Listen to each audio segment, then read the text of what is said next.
right, anyway, what we'll be working on today is kind of dealing with the Whizzer. So just to categorize, for those of you that may not be aware, the Whizzer is what, can you sketch on your knees, boss? Sorry, is it Wizard? Whizzer, like Whizzer. I've been trying to figure out how to whiz to it. Yeah, like as if you had to whiz. Whizzer, right? The Whizzer is basically when someone gets an overhook, right, and uses it quite often in two particular ways. One is to press this shoulder down towards the ground, and two is to kind of allow freedom to start rotating my hip towards his hip. And this can be a very powerful tool from a lot of different situations.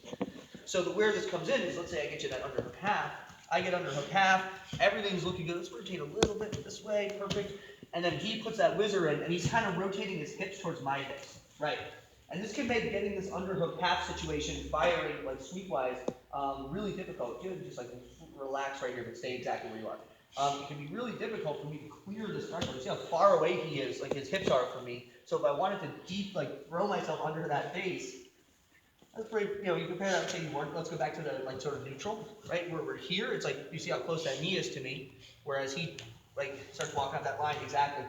And quite often, even if he doesn't necessarily have a Whizzer, it's kind of like intuitive to think about, if he knows I want to get under his hips, let's say you don't have the Whizzer, we're just kind of in a natural underhook state, is for him to start kind of circling that knee away from you, right? And don't like circle your weight all the way to your hips like a back set, just kind of rotate your body. Right, exactly.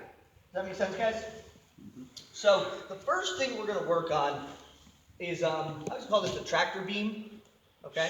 Because what's cool about this sweep is it's sort of like unusually effective in a very specific place, but not very effective in others. What do I mean by that? Well, all we're going to do, guys, actually I'll freeze you for just a moment. We're here, right? And I do want to make one quick positional note, and I definitely encourage you guys to refer back to the video.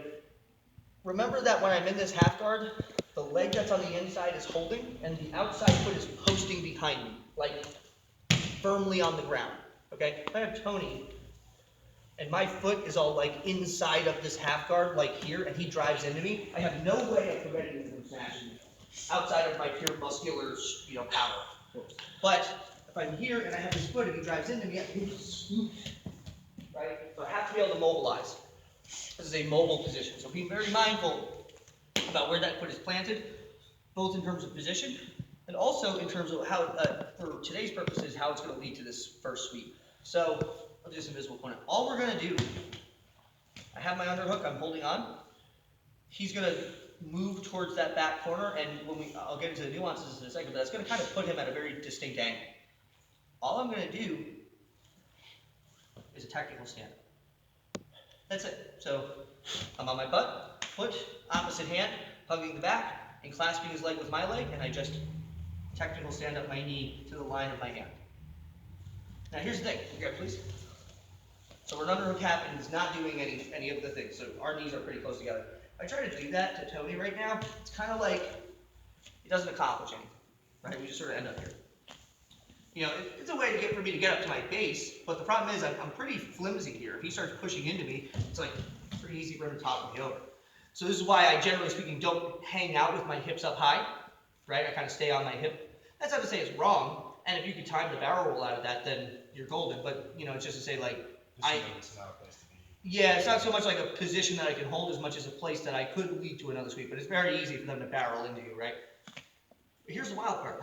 So we go back to that station. If we look, part of the reason why that technical stand-up doesn't accomplish anything, can you see our knees, Tom?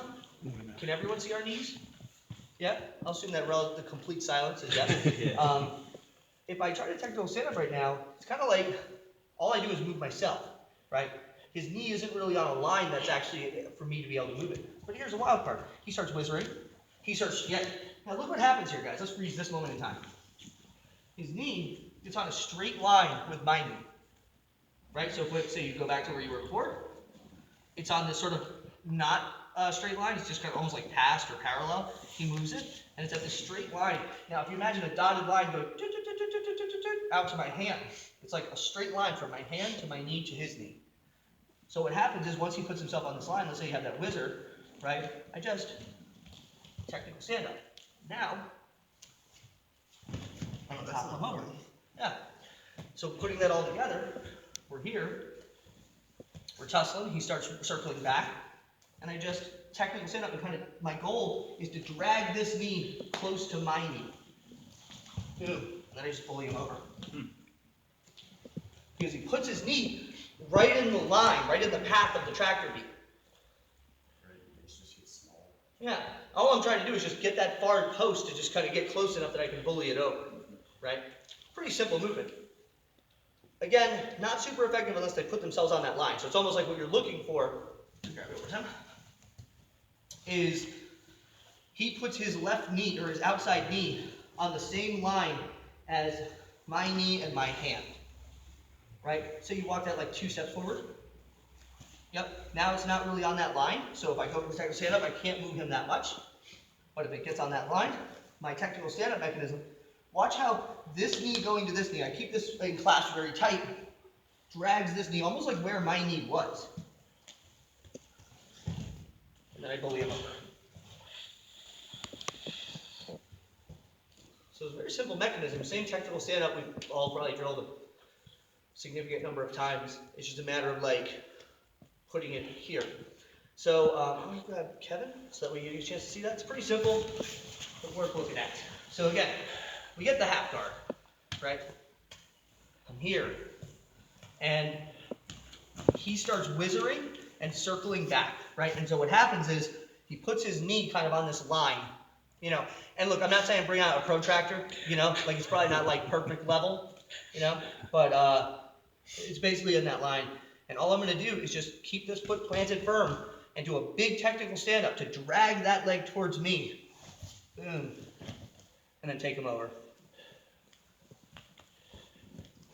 Just bringing that knee close enough, and then when it kind of like brings it in so much that his weight's like diagonal over. You just kind of yeah, right. Well, and part of what that is actually, that's a great point to make. So I will note one little mechanical detail that I'll make is that that actually brings up a good point. So I'm glad you said that.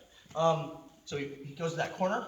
I go, and then my big way of finishing this is this underhook, punching forward, and then at this point, collect the head, settle. Kind of work for whatever you're looking for. Sometimes they'll scramble and catch a guard. I'm not that stressed about that.